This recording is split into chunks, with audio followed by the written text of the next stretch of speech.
राधे राधे।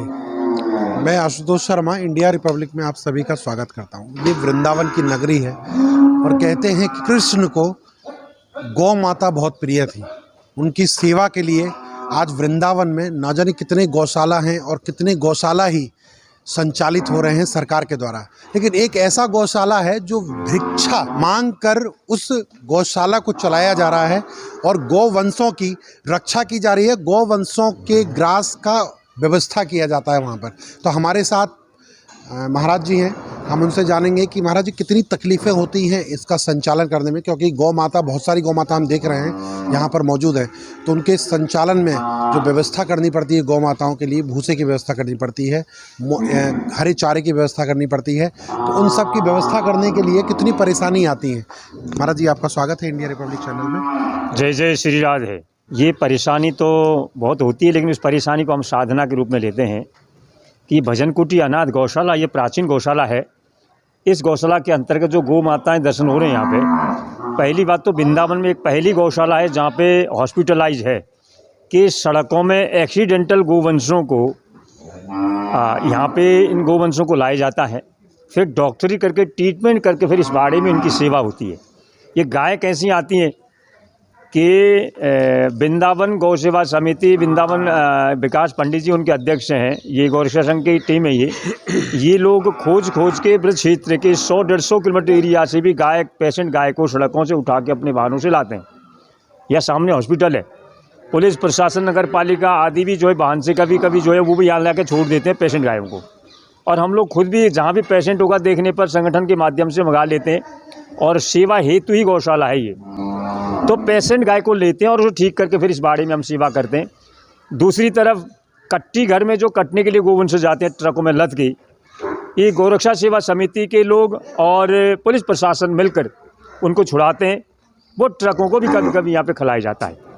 और हमेशा ही ज़्यादातर गाय 90% यहाँ पे पेशेंट ही हम लेते हैं और पेशेंट गाय को ही उनकी सेवा की जाती है।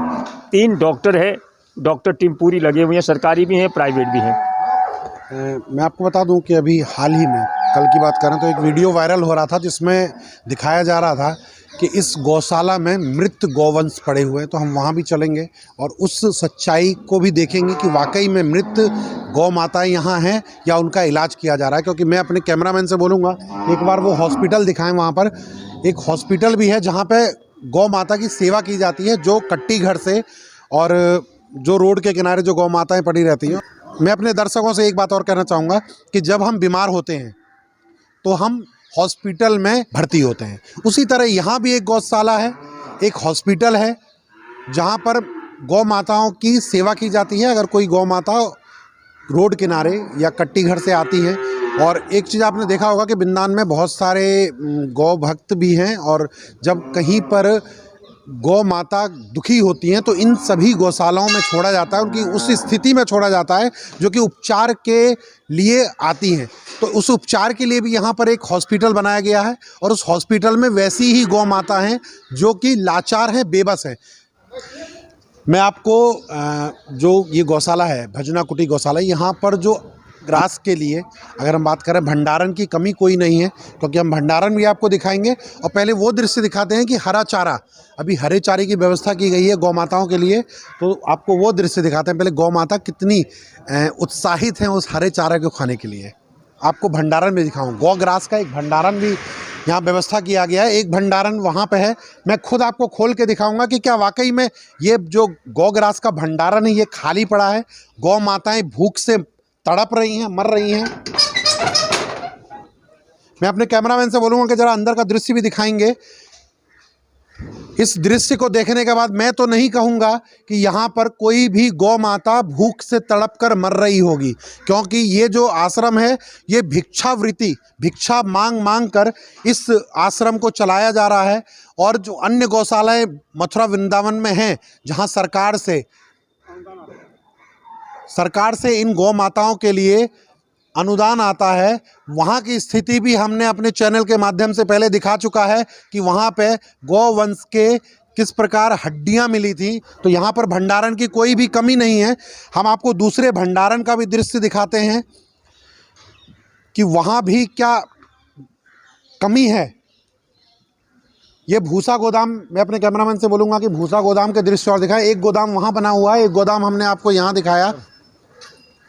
मैं अपने कैमरामैन से बोलूँगा कि वो ज़रा उस भूसा गोदाम को दिखाएं कि इसका आकार कितना बड़ा है, क्योंकि ये जो आप स्क्रीन पर देख रहे हैं ये भूसा गोदाम है। हमने अभी अंदर से आपको तस्वीरें दिखाई थी, हम बाहर से भी अपने दर्शकों को वो तस्वीरें दिखा रहे हैं कि जब इतना बड़ा जो है भूसा गोदाम यहाँ पर व्यवस्थित है, और एक नहीं, यहाँ दो भूसा गोदाम है। मैं अपने कैमरामैन से दूसरे गोदाम को और बोलूँगा कि उनको भी दिखाइए कि इस गोदामों में गौ माताओं के लिए गौ ग्रास की व्यवस्था की गई है। आकार से आपको समझ में आ गया होगा कि यहाँ पर कोई भी गौ माता भूख से तड़प कर नहीं मर रही है। तो जो आरोप लगाते हैं, क्योंकि ये भिक्षावृत्ति करके ये संचालन किया जा रहा है, और जब हम भिक्षा मांगते हैं और भिक्षा मांग कर इन गौ माताओं का संचालन करते हैं तो बहुत कठिनाई का सामना करना पड़ता है। लेकिन जो दृश्य हमने आपको दिखाया है, वो दृश्य देखने के बाद आपके जहन में कई सवाल उठ रहे होंगे कि आरोप लगाना बहुत आसान है, लेकिन उसकी सच्चाई भी जानिए कि जो भिक्षा मांग कर इस गौशाला को चला रहा है, उससे पूछिए क्या उस पर बीतती होगी इन गौ माताओं के लिए। आदमी अपने पेट भरने के लिए सोचता है, लेकिन यहाँ जो दृश्य आप देख रहे हैं गौ माताओं की, यहाँ सैकड़ों से ज़्यादा गौ माताएँ हैं। महाराज जी से जानेंगे कि महाराज क्या भूख से कोई गौ माता यहाँ तड़प के मर रही हैं क्या? नहीं, भूख से कोई गाय ऐसी पीड़ित नहीं है। इनको दवाई, पानी, समय पे भोजन और सेवा शुश्रूषा हमारी पर्याप्त है, और कोई गाय ऐसी किसी चीज़ के अभाव से नहीं है। ये तो गौशाला हॉस्पिटल है, इसमें पेशेंट ही गाय आती हैं, और कुछ गायें तो बहुत सीरियस होती हैं, 24 घंटा में नहीं टिक पाती है, वो तो भाई उनका भाग्य है। हम प्रयासरत हैं सेवा के लिए और डॉक्टरी ट्रीटमेंट के लिए। महाराज जी, एक चीज़ और जानना चाहेंगे कि जो भूसा गोदाम है आपके पास, 2 भूसा गोदाम आपने हमें दिखाए हैं, यहाँ व्यवस्थित है ये, तो क्या क्या साइज क्या है, कितना आकार है, कितनी क्वांटिटी कितनी आ जाती है? इसमें 1200 नहीं 5-6 हज़ार मन भूसा इसमें आता है जी। ये जो बड़ा गोदाम है जी।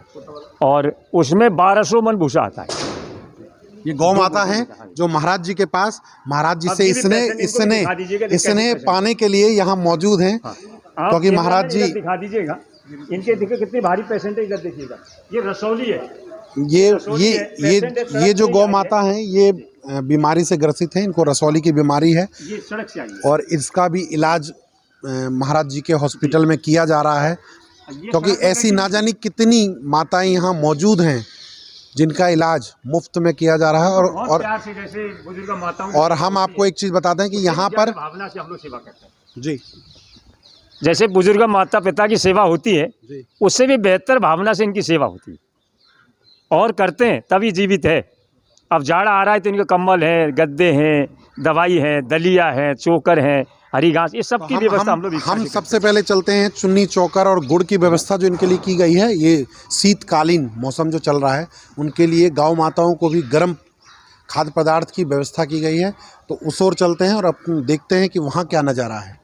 हम उस भंडारण में आए हैं जहाँ पर गायों के लिए क्या क्या व्यवस्था की गई है। हम अपने सहयोगी से बोलेंगे कि एक बार दिखाइए कि क्या क्या व्यवस्था है। ये देखिए, ये आप देख रहे हैं आलू, ये गौ माता के लिए व्यवस्था की गई है। उसके बगल में सेंधा नमक जो आज कॉस्टली है, काफ़ी कॉस्टली है। अगर हम एक टाटा नमक की बात करें तो वो 20 रुपये का पैकेट उपलब्ध हो जाता है, लेकिन अगर सेंधा नमक लेने के लिए जाते हैं तो वो बाज़ार में 40 रुपये का उपलब्ध होता है, और ये पाकिस्तान से आता है। इसकी जो पैदावार है वो भारत में नहीं है। यहाँ गुड़ की व्यवस्था भी है।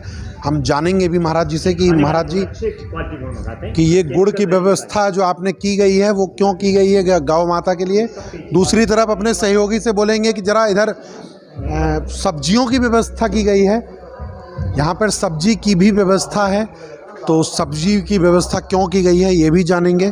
और इधर खल की व्यवस्था है, ये बोरियों में खल की व्यवस्था की गई है। हम अपने कैमरामैन से बोलेंगे ये जो बोरियां हैं ये खल है, चौकर की व्यवस्था है, सारी चीज़ें व्यवस्थित हैं यहाँ पर। और यहाँ पर दिखाऊंगा कि ये चावल और भूस मिलाकर गौ माता दलिया और चावल का मिश्रण करके गौ माताओं को दिया जाता है पकाकर।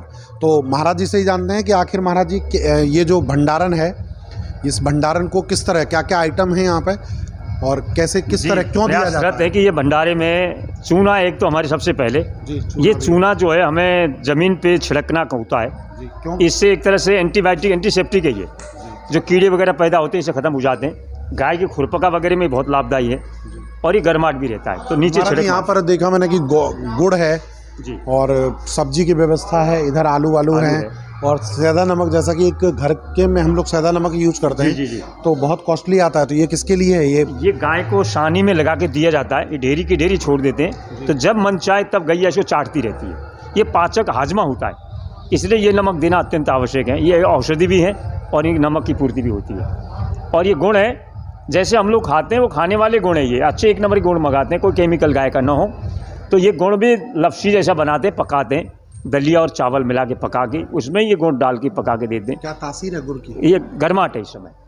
और जब पेशेंट गाय होते हैं तो उन पेशेंट को बना के दिया जाता है, और वैसे भी मुंह में डाल देते हैं तो वैसे भी गुड़ गैया खा लेती है। शीतकालीन का मौसम, हाँ, शीतकालीन के मौसम में सर्दी है तो ये गुड़ पर्याप्त हम पूरा खिलाते रहते हैं, इनको समय से मंगाते हैं और सब्जी खिलाते भी महाराज जी उपलब्ध है पीछे? हैं। ये सब्जियां जो मूली वगैरह हरी सब्जी वगैरह मंगाते हैं, जो पेशेंट गाय उनको अमन्य करके उनको दिया जाता है।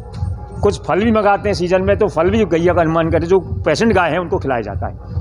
और आलू है, ये आलू गाय के लिए बहुत अच्छी चीज़ है, कच्चा आलू, और ये आलू भी सानी में मिला के दिया जाता है। तो महाराज जी से हमने जाना कि आखिर में इतनी सारी व्यवस्था जो की गई है वो किसी के द्वारा संचालित नहीं है। भिक्षा मांगकर, भिक्षा शब्द सुन के ही आपके जहन में बहुत सारे सवाल उठ रहे होंगे कि भिक्षा मांगकर इस तरह का संचालन करना, मैं कहता हूँ, बहुत कठिन है। क्योंकि भिक्षा मांगकर हम अपना जीवन यापन नहीं कर सकते हैं, और इतनी सैकड़ों गौ माताओं के लिए जीवन यापन कराना बहुत कठिन है। तो हम इसके बाद चलते हैं उस अस्पताल में जहाँ पे गौ माताएं भर्ती हैं, इनका इलाज चल रहा है। क्योंकि वाकई में अगर कोई इलाज के लिए हम भी अगर एक मानव की बात करें तो वो अस्पताल में, अगर हम उस दयनीय स्थिति में होंगे तो हम अस्पताल में भर्ती होंगे। तो उस अस्पताल की ओर चलते हैं और देखते हैं वहाँ का नज़ारा कि गौ माताओं की क्या हालत है और गौ माताओं का इलाज हो रहा है या नहीं। हम इस समय उस गौशाला के अस्पताल में मौजूद हैं। जैसे अस्पताल हम लोगों के लिए है, वैसे ही इस गौशाला ने एक अस्पताल भी निर्मित किया है जहाँ पे वो बेसहारा दयनीय जो स्थिति में गाय आती हैं उनको उपचार किया जाता है, उनका उपचार प्रॉपर तरीके से किया जाता है। और जिस गौ माता का इलाज नहीं कर पाती है ये संस्था, ये गौशाला, उनको दूसरे गौशाला में जहाँ पर मशीनों के द्वारा से उनका इलाज हो पाता है वहाँ भेज दी जाती है। हमारे पीछे एक गौ माता हैं जो ये आँखों से नहीं देख सकती हैं,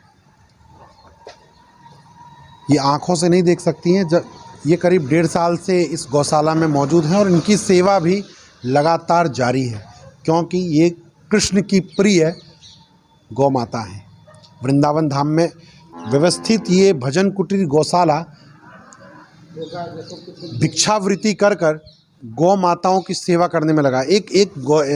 एक यहाँ गौ माता है जो जिसके स्किन पर कुछ निशान से हैं, हम जानेंगे। महाराज जी, ये क्या है, इनके किस बीमारी से ग्रसित हैं ये गौ माता जो ये स्किन हटा हुआ है? गौ माता रोड से उठा करके लाई गई थी जी। आज के करीब 1 साल इसका ट्रीटमेंट चलते चलते हो गया है जी। तब ये पूरी ही जली हुई थी। अब तो आप देख रहे हैं थोड़े थोड़े बाल भी आ गए हैं। ये पूरी ही दयनीय स्थिति में रोड पर तड़पती हुई थी। उसको उठा करके लाए, इसका ट्रीटमेंट किया गया, उससे अब काफ़ी स्वस्थ हो गई है। कितने दिन पहले आई थी? इसका करीब 1 साल हो गया है। आप देखें इसका कान बिल्कुल ख़त्म था, जगह जगह कीड़े पड़े हुए थे। इस गाय के पैर में बहुत चोट है, अभी भी चोट इसका है? इलाज चल रहा है। आप देखें चलते समय देखो लंगड़ाती है जी। आप उस गाय को देखेंगे, उसके पीछे तरफ आप देखें कितना भारी जख्म है। इसके लिए भी डॉक्टर आते हैं 3-4 बार दिन में और इलाज करके जाते हैं। कितने डॉक्टर आते हैं? हमारे पास में 2 डॉक्टर तो परमानेंट आते हैं, और जब कोई दयनीय केस होता है तो 4-5 डॉक्टरों की टीम इकट्ठी आती है, जिसमें से मथुरा से भी बुलाते हैं, छठीकरा से भी बुलाते हैं, और वृंदावन आसपास के जो डॉक्टर हैं उनको भी। ऐसी कितना कठिन है महाराज जी गौ माता का सेवा करना, और आपने एक अलग से अस्पताल भी बनाया हुआ है जहां हम स्थिति भी देख रहे हैं गौ माता की दयनीय है। इस समय आप भी समझ सकते हैं कि कहने के लिए तो कुछ भी कहा जा सकता है, लेकिन करने पर जब हम उतरते हैं तो ऐसा लगता है कि हम घर के बड़े बूढ़े की, बच्चों की जो सेवा करते हैं उससे ज़्यादा कठिन कहीं गौ माता की सेवा करना है। जब कोई गौलोक वास हो जाता है तो हम जमुना के किनारे ले जाते हैं, नमक डालते हैं, कपड़ा ले जाते हैं, जेसीबी से गड्ढा करवाते हैं, यानी उसको व्यवस्थित उसका संस्कार करते हैं, ऐसा नहीं कहीं पर भी फेंक दें। अभी हॉस्पिटल है। एक चीज़ और जानना चाहूँगा कि वृंदावन में बहुत सारी गौशाला हैं, सरकार के द्वारा भी संचालित है, इस गौशाला को भी सरकार के द्वारा संचालित किया जा रहा है? नहीं, अभी तक तो सरकारी हमारे पास कोई सुविधा नहीं है किसी भी प्रकार की। भिक्षावृत्ति से ही जो कुछ चल रही है गौशाला। आप सभी भक्तों से निवेदन करते हैं, कोई गुड़ दे देता है, कोई खल दे देता है, कोई चोकर दे देता है, कोई भूसा दे देता है। स्थायी रूप से हमारे पास में अभी तक कोई ऐसी व्यवस्था नहीं है। हाँ, एक लक्ष्मीनाथ सेवा समिति है सूरत से, उनका जरूर हमारे साथ में कंधे से कंधा मिला कर के सहयोग चल रहा है, और किसी भी प्रकार का कोई सहयोग नहीं मिल पा रहा है। हो रहा है जिसमें दिखाया जा रहा है कि गौवंश जो है, गौग्रास उनको उपलब्ध नहीं हो पा रहा है, इलाज के अभाव में मृत पाई जा रही हैं इसी आश्रम में, भजन कुटी में, और आपके पास दफनाने की व्यवस्था भी नहीं है। ये वीडियो हमने भी देखा है, लेकिन इस वीडियो में कोई सच्चाई नहीं है, और वीडियो बनाने वाला व्यक्ति सच्चाइयों तक पहुंचना नहीं चाहता है। मैं तो ये मानता हूं कि एक दूसरे को मात्र परेशान करने वाला वीडियो है। गौशाला को बदनाम करने की साजिश है। इन साजिशों को जरूर रोका जाए, और जो भी इस प्रकार के साजिश रचेंगे उनके लिए मैं कड़ा सा कदम उठा करके कोर्ट के माध्यम से उनसे हम जानना चाहेंगे कि आप क्यों बदनाम कर रहे हैं गौशाला को, धर्म को क्यों बदनाम कर रहे हैं, आगे बढ़ कर के सेवा क्यों नहीं कर रहे हैं। उनसे हम जानना चाहेंगे, आप बताइए हॉस्पिटल में कौन व्यक्ति जाता है, क्या उनके परिवार में आज तक कोई मृत हुआ या नहीं, क्या उन्होंने कभी इलाज नहीं कराया होगा।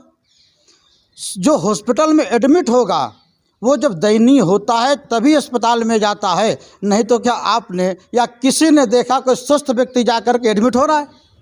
तो भैया अस्पताल है, रोड से जो दयनीय स्थिति में आती है, हम जिसको बता रहे हैं, ये गौ माता 1 साल से जिनकी हम सेवा कर रहे हैं, जिस बुरी स्थिति में आई थी, आप देखते तो रोते बैठ करके, हम लोग रोया करते थे इनको देख देख करके कि ये कैसे तड़फ रही हैं, किस मुसीबतों से इन्हें बचाया गया। और वीडियो बना करके वायरल कर देना, ये कोई एक बहुत अच्छी बात तो नहीं है। आपसे जानना चाहा कि किस तरह से गौ माताएँ, जब वीडियो वायरल हुआ, वीडियो लेने आया होगा कोई, तो उन्होंने आपसे जानना चाहा होगा कि सच्चाई क्या है, किस तरह आप इसको ऑपरेट कर रहे हैं इस गौशाला को। नहीं, मेरे से कोई नहीं मिला, किसी ने मेरे से कोई बात नहीं कि मैं तो जानना ही नहीं। मेरे को तो वीडियो जब वायरल हो गई मेरे को तब पता लगा। तो देखिए, जो वीडियो वायरल हुआ था उस वीडियो का सच जानने के लिए आज हम इस गौशाला में आए थे, क्योंकि देखिए अस्पताल में अगर कोई मरीज़ भर्ती होता है तो वो बीमार होगा तभी भर्ती होगा, और अगर मर जाता है तो उसे दफनाने की व्यवस्था की जाती है। हम सबसे अपील भी करेंगे, ये जो भजन कुटी गौशाला है ये भिक्षावृत्ति के माध्यम से चलाई जा रही है। इस गौशाला को सरकार की तरफ से कोई भी अनुदान राशि नहीं मिल रहा है, तो इस गौशाला के प्रति आगे आएं और इन गौ माताओं की सेवा करें, और आप भी उस पुण्य को अर्जित करें जो कि इस धर्म नगरी वृंदावन में गौ माता की सेवा करने के लिए कृष्ण भी ललायित रहते थे, क्योंकि गौ माता कृष्ण को बहुत ही प्रिय थी। माता में कहा जाता है कि गौ माता में 33 कोटि देवी देवता विराजमान रहते हैं, और अगर हम उनकी सेवा करें तो हमें बहुत सारे लाभ प्राप्त होंगे और हम उस पुण्य के भागी बनेंगे।